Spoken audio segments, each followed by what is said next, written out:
Voici un petit vidéo pour vous aider à bien utiliser le cahier des stratégies et régularités orthographiques. Tout d'abord, il faut toujours utiliser la page 4 qui est très importante. On l'appelle la roue des stratégies ou le soleil des stratégies. Lorsque je suis devant un mot dont je veux apprendre l'orthographe, je commence par me demander quelles sont les difficultés orthographiques dans le mot. S'il n'y en a pas, cela signifie que c'est un mot MP3 qui s'écrit au son de la façon la plus simple. Si ce n'est pas le cas parce qu'il y a des difficultés orthographiques, je dois continuer à consulter la roue en tournant vers la droite. Donc, je peux regarder, est-ce qu'il y a un E qui fait sonner la dernière consonne? Ensuite, est-ce qu'il y a une lettre hameçon, une lettre muette à la fin du mot qui se prépare à former un autre mot de même famille? Est-ce qu'il y a un petit mot dans le grand mot? Est-ce qu'il y a un mot ou un son clé que je connais bien? Je peux également, bien sûr, consulter les autres régularités orthographiques qui sont présentes dans le cahier. Pensez à regarder sous votre bloc de mots de vocabulaire. Il est précisé la stratégie orthographique qui est particulièrement mise de l'avant pour chacun des blocs. Si toutefois, je n'ai trouvé aucune stratégie ou régularité qui s'applique pour les difficultés de mon mot, ou si encore il me reste d'autres difficultés orthographiques qui ne sont toujours pas expliquées par ces stratégies ou régularités, je peux faire un exercice pour m'aider à mémoriser l'orthographe du mot ou encore trouver un dessin ou une phrase qui m'aidera à la mémoriser correctement. Je vais vous montrer un exemple d'une régularité que vous pouvez consulter dans le cahier des stratégies et régularités orthographiques. Si nous allons, par exemple, à la page 8, vous verrez l'explication de la lettre hameçon. Donc, il y a des exemples, parfois des façons d'illustrer la stratégie, puisque votre enfant ne sera pas obligé d'écrire le titre au long. Il pourra choisir de faire un dessin qui ressemble à un hameçon ou une canne à pêche. Ce n'est pas obligé d'être compliqué. L'important, c'est que le dessin lui rappelle de quelle stratégie ou régularité il s'agit concernant ce mot. N'oubliez pas que lorsque vous voyez ce symbole en haut à droite de la page de la régularité orthographique, c'est signe qu'il y a une capsule vidéo qui est disponible à partir de notre site web qui peut vous permettre également de mieux comprendre la stratégie. Je vous invite à vous servir de ces capsules le plus souvent possible. Maintenant, allons-y avec des exemples concrets. J'ai préparé pour vous une petite liste orthographique avec des mots qui sont pris dans les blocs 1 à 3 de cette année. Donc, tout d'abord, le mot abri. Je commence par le recopier comme il me l'est demandé. Ensuite, je me demande, est-ce qu'il y a une difficulté dans ce mot? Non, tous les sons sont écrits de la façon la plus simple. Donc, je peux indiquer que c'est un mot MP3. J'écris ensuite la classe de mots en abréviation, donc un nom masculin. Deuxième mot, creux. Cette fois-ci, il y a une difficulté puisque le X à la fin du mot est muet. Alors, je fais encore une fois le tour de ma roue des stratégies pour me rendre dans les stratégies et régularités qui sont expliquées à l'intérieur du cahier. Effectivement, je peux apprendre que les sons qui au masculin se terminent par le son, les mots, qui se terminent par le son E au masculin, mais qui forment euse au féminin, s'écrivent toujours EUX au masculin, même lorsqu'ils sont au singulier. Ici, avec creux, nous avons un nom masculin. Ensuite, le mot défaire. Donc, il y aura deux difficultés orthographiques dans ce mot. Le son AI, ainsi que le E muet à la fin du mot. Je peux utiliser différentes stratégies ou régularités pour me souvenir de l'orthographe du mot défaire.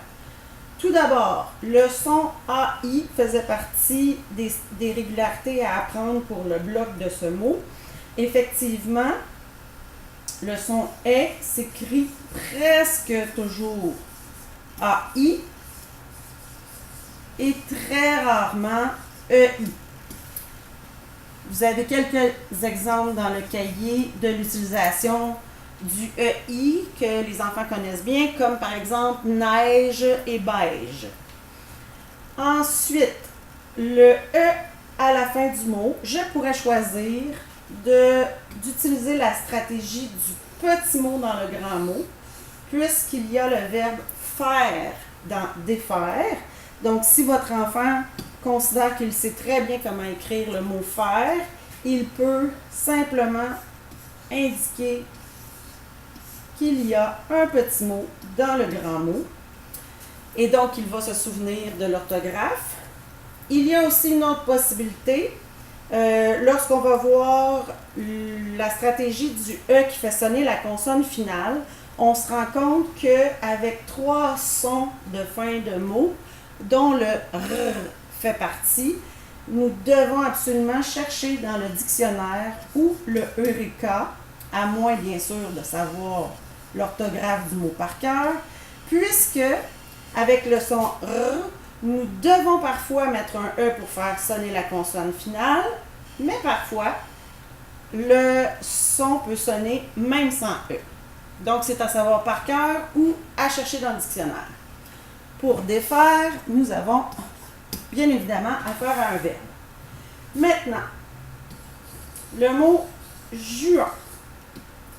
Ici, la difficulté, c'est le I, puisque si nous prononcions le mot tel qu'il s'écrit réellement, cela donnerait juin et non juin. Puisqu'il n'y a aucune stratégie ou régularité qui peut expliquer l'utilisation de l'orthographe du mot juin, on va devoir se trouver un truc, une phrase ou un dessin pour se souvenir du mot juin de la façon dont il doit s'écrire. Alors, une de mes élèves m'a suggéré de faire un arbre ou une fleur avec le I de juin, puisque, effectivement, juin, c'est le début de l'été. C'est une très bonne idée pour se souvenir de l'orthographe. On écrit ensuite que juin est un nom masculin. Maintenant, pour le mot lait. Encore une fois, 2 difficultés dans ce mot. Le son AI qui est à travailler dans le bloc, ainsi que la lettre finale qui est muette. Donc, pour le son AI, j'écris encore une fois que c'est presque toujours AI qui est utilisé, très rarement EI. Et pour la lettre finale, eh bien, c'est une lettre hameçon, puisque le D se prépare à aller pêcher un E pour former le mot laide, qui va m'aider à me souvenir de la lettre muette à la fin de mon mot. Donc, lait est un adjectif masculin. Maintenant, coucher. Alors, coucher. Certains enfants auraient tendance à dire que ce mot est un mot MP3, mais ce n'est pas tout à fait exact, puisque le son « et » n'est pas écrit de la façon la plus simple. On a utilisé la graphie ER, qui est évidemment propre au verbe. Donc, ce qu'on devra utiliser cette fois-ci pour bien orthographier notre mot, c'est le truc du mordre, mordu, mordé, puisque lorsque mon mot sera placé dans une phrase, il pourrait effectivement s'écrire ER si je peux le remplacer par mordre et qu'il s'agit du verbe à l'infinitif. Mais il pourrait aussi s'écrire E accent aigu, pardon, si je peux le remplacer par mordu, ou EZ si toutefois je peux le remplacer par morder. Donc ici, nous avons un verbe à l'infinitif. Dernier exemple que je fais pour vous, hasard. Donc, ici, nous avons encore une fois deux difficultés. Le H muet au début du mot et le D de la fin. Pour le H muet au début du mot, nous pouvons l'expliquer en utilisant une régularité en français. On peut dire « jeu de hasard » et non jeu d'hasard. Alors que si nous n'avions pas le H muet qui est une consonne, nous aurions enlevé le E et nous l'aurions remplacé par un apostrophe pour éviter d'avoir deux voyelles collées, comme par exemple si l'on dit jeu d'action. Donc ça peut m'aider à me souvenir de mon H muet au début du mot. Pour le D à la fin du mot, cette fois-ci, c'est une lettre qui se prépare à aller pêcher pour former un autre mot de même famille. Donc, hasard peut former, par exemple, hasardeux. Donc, c'est une lettre hameçon.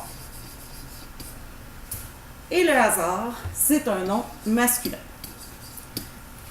J'espère que ça pourra vous avoir aidé.